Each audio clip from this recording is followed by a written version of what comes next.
The waters glistened crystal sapphire blue. We stared with thoughts of becoming them.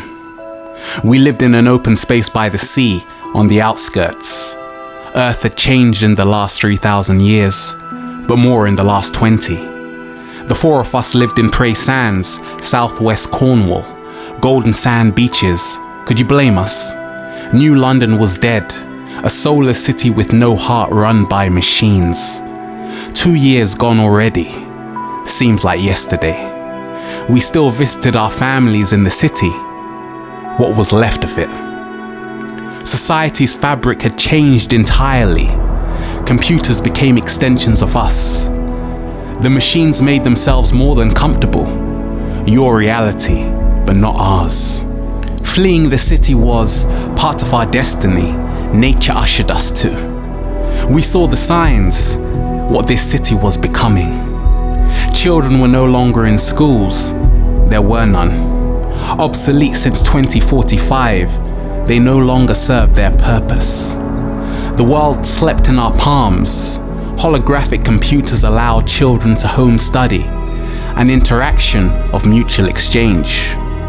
Hearts raced, pumping out streams of data, flooding us. What were we becoming? What would be our fate? Once again, we found ourselves stuck at the crossroads. Humanity's divide. Information saturated us. We swam in it, storing more than we could download. Screens disappeared. We became the monitors. Nobody in the city cared for privacy anymore. We gave up our rights a long time ago. Libraries closed, banks shut, and the city smelled like eviscerated dog carcasses. Ashen grey clouds swarmed in between roads to provoke us. The masses' intestines churned out sick from uproars, our disease, ignorance. Angry protest banners read, "New infrastructure, services which serve us more efficiently." Disgruntled protesters lingered on overcrowded pavements till dark, their nostrils flaring with rage. Tumultuous gasps reverberated off concrete buildings, the city's anthem. Beads of sweat formed on brows, faces emaciated from sheer exhaustion. Hospitals closed on rates of once a week. Due to financial restraints, many doctors and nurses became redundant. There was no space. We lived suffocating. The city exceeded its threshold. Rose blood boiled, bursting city veins. London became unrecognizable. People traded whatever they could get their hardened hands on. Paper money became old-fashioned. It carried babyish weight. Eyes were credit cards. We identified ourselves through biometric authentication. Irises stored passwords for years of life savings. The increasing city's population became overwhelming, hence we fled elsewhere. Society's last breath was being breathed. There was no respirator. Blood stains cardinal red graffitied city walls, smudging signatures everywhere. Chunks of ice could be felt in the depths of the city's throat, cutting us like daggers. Corporations located in the city were becoming extinct. Every parasite needed a host, and nobody was willing to host them. How vast was Earth? What were Earth's true origins? Why did the truth always seem to be shrouded in mysterious covers? Darkened newspapers buried in godforsaken alleys wafted with winds which trawled the breast. The papers were seen as fossils, on par with dinosaurs. Publishers were not printing, their ink had run dry. Fortunately or unfortunately, everything must change. The great paradox of life.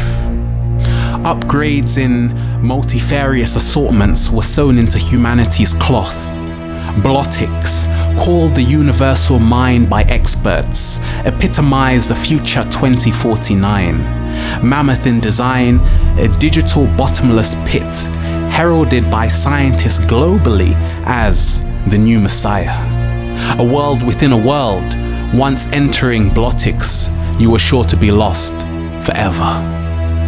Police dwindled in numbers throughout the city, helped by a few volunteers dressed in licorice black leather jackets. Scattered groups felt God ordained them, anointing their heads with jasmine oils to uphold law and order, referring to themselves as the protectors. Their fingers plagued with thick yellow calluses illustrated grim scars of war. Crime rates soared. Charcoal black rats crawled around neglected street lampposts like wild dogs unshackled from leashes. The city was a desolate war zone, living out its nightmares. Who was in charge of New London? Where were its leaders? Politicians were nowhere to be seen. The city became rudderless. Heaps piled to discuss the future. People took the law into their own hands, affirming it part of destiny. Beryl red, bloodshot eyes shone during the day, illuminating the darkest nights. Magnolia white cigarette smoke impregnated the naked air. Asphalt tar stuck to lungs lined with mucus filth, coughing the only way to breathe. Gangrened fingernails flaked upon tired streets. Stubborn addicts twirled in drunken states as they continued dancing with devils. Life-threatening viruses seldom oozed into Blottix's pores, infiltrating them. The immune system had been compromised once before, but not to this treacherous capacity. Treated as a high threat of maximum security, a nuisance, bloody catastrophe. Hidden truths lay bare flesh, vulnerable, scabby, revealing clues, answers to the ultimate riddle. What is this place called Earth? Challenging our perceptions, stretching minds, transporting us to the extraordinary. Earth's appearance deceived the best part of us. Deciphering brought us closer to the ultimate truth. Copious amounts of mischief spawned after the advent of the venomous virus's conception. Nobody sprang forth. Its troublesome culprit remained notoriously anonymous. Disrupted holographic computers temporarily froze like Siberian glaciers, frosted blades. Rumors surfaced. Was it premeditated? It's inconceivable. Disturbing lunch. The poisonous virus materialized in the form of a 30-minute public service announcement. Agitated shoulders shrugged while hot food became cold. Caught laughing in stitches, taking it for a hoax, a satirical affair. Nothing surprised anybody anymore. The world in 2049 had seen it all. I peer at society as it cremates itself alive, as the world becomes blinder. Nothing was open. Airports throughout England were closed. Giant weights thrashed against bare bones. We sought its antithesis. Stagnant waters filled disregarded potholed roads. Foul sewer stench from mucky, putrid, undigested meat could be smelt in our sleep. We deserved more. Superfluous lifestyles. Society became a bunch of spoilt children. How did we find each other? Birds of the same feather flock together. Like attracts like. Luz, Proteus, Pandora and I were as close-knit as a raspberry Bellini garment freshly shelved. We shared similar worldviews, attitudes, demeanors, and sensibilities. Free spirits was our excuse for leaving New London and slipping off into the plush watermelon gold outskirts Prey Sands. Prey Sands was a renowned surfing paradise facing the Atlantic Ocean. A mile-long idyllic white sandy beach to roam wild. Lying south of the A394 Helston to Penzance Road, an unspoilt pearl, Cornwall's best-kept secret. 5 hours driving from New London diminished our animated eyes into refrigerated corpses. Anesthetized torsos debilitated vertebrae, slithering like slugs, endeavoring to break their fragile calcium carbonate shells. squinting out of flat glass windows into emerald blue waters, marveling at the pristine coastline's lustrous grandeur. Unconstrained saltwater aromas nonchalantly seeped into our bare barren nostrils. We had arrived. Whooshing sounds of waves crashed, intermingling with voices of peregrine falcons hollering each other, circling aimlessly into the Moroccan velvet skyline. The horizon caught glimpses of us as twirling waters swayed to contact each other. Water stretched farther than eyes could distinguish. Buoyant man-eating mako sharks patrolled recklessly underneath, safeguarding occult treasures. Lemon blossom lights penetrated the ocean's expanse, snoozing on its surface. Breaking ripples flowed towards us, forming thick, frothy coconut cream white foam, glaring at lush ambrosia greenery, surrounded by ancient medieval castle cliffs. Overwhelming enchantment left us closed-mouthed and speechless, searching for words. Earthships were sustainable eco-friendly buildings generally built from earth-filled tires or other recyclable materials. Earth's natural resources were harnessed to garner energy. Thermally insulated with adobe, an organic material comprised of sand, clay, and water. Adobe structures were immensely durable, accounting for some of the oldest prevailing buildings in the world. Ample volumes of thermal energy kept the house cool in the summer and baking in the winter, the best of both worlds. Fiberglass cisterns harvested rainwater, cascading from the roof through two spiraling vortex filters.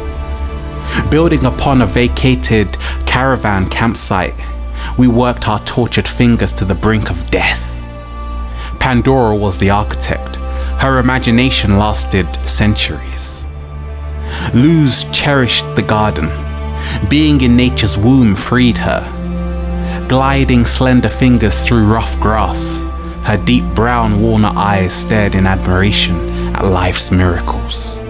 Vegetables planted from neighboring land plots reminded us food was not scarce. Once again, soaking rain seduced the soil. We lived in abundance. Many groups kindred to ours lived close by. Feelings of mutual appreciation were shared. Why did they come here? Why did we? Everyone had their reason. The digital age prompted many to leave the city, to reconnect with nature. Mucus-thick technology saturated Earth's coagulated plaque-ridden arteries, blocking them. The so-called famine-ridden third world countries all disappeared. Africa possessed more machines than anywhere else, becoming a base hoarding them. Automatic drones with abilities to set up camps where they chose, roamed lands, they governed them.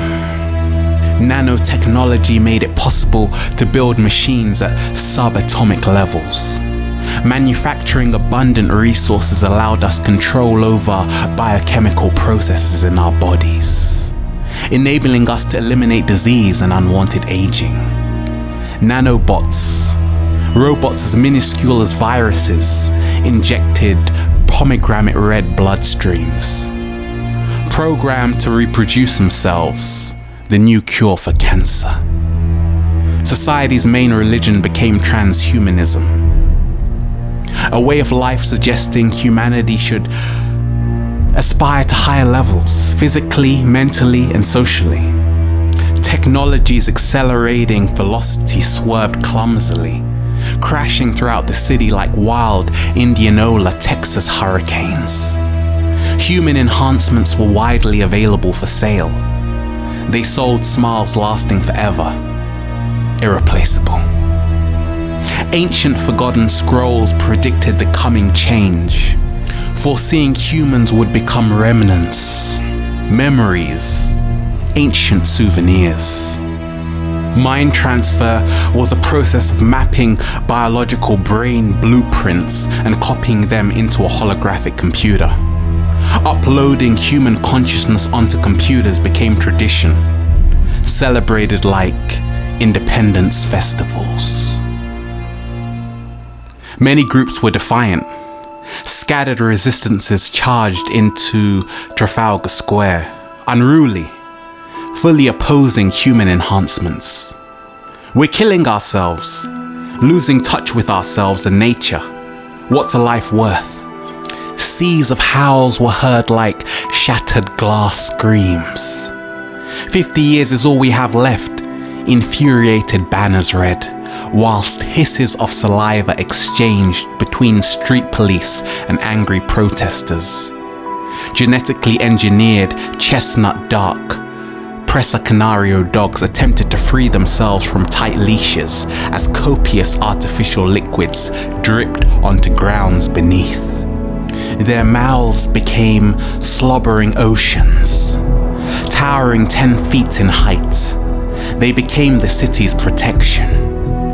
Powerful constructions, harsh, textured flat coats, cuboid boxed heads, robust steroid-inoculated cylindrical muscular necks. Undercover police stationed behind Nelson's column steered remote controllers. Vicious snarls from tweaked commandment settings, delivering extra volatile performances. Technology became the new weapon of warfare. The city never slept. Brain-computer interfaces promised amplified intelligence.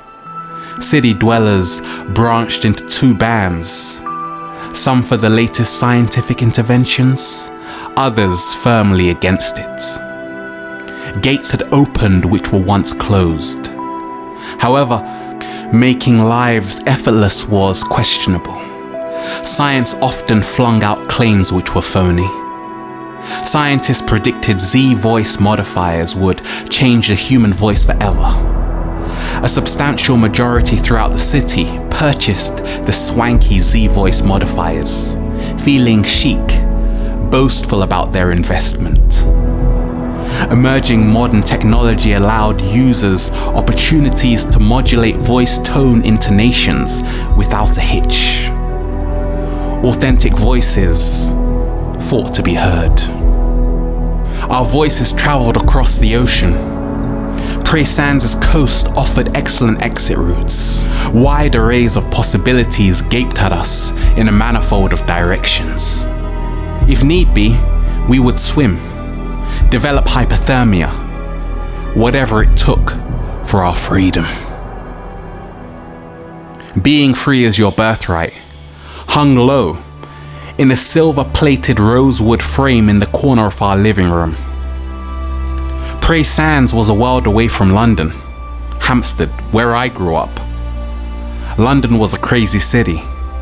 However, it was full of interesting people. I met Proteus the Wizard in Hampstead Heath, northwest London. Exquisitely rich in history, fauna, flora, and heritage. The Heath embraced over 800 magical glades, woodland, heathland, and meadows. 650 different species of flowering plants and ferns dwelt there. Kingfishers, reed warblers, and British woodpeckers chilled in exuberant habitats. Ancient beech trees paused while noctuli bats, Britain's largest, rose before sunset from their roosts. Summer fever encouraged people to lunge themselves headfirst, diving into ice-cool, refreshing baths.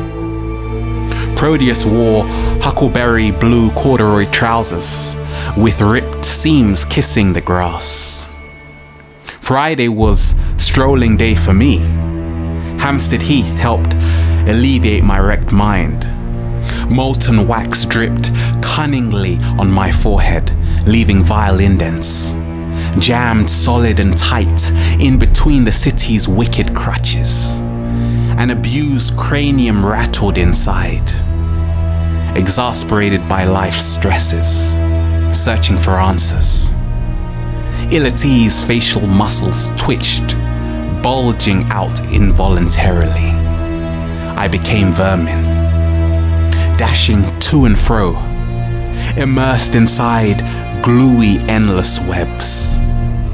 Status anxiety pervaded my aura. Society's cough, contagious. Why do so many of us wear masks during the day and take them off at night?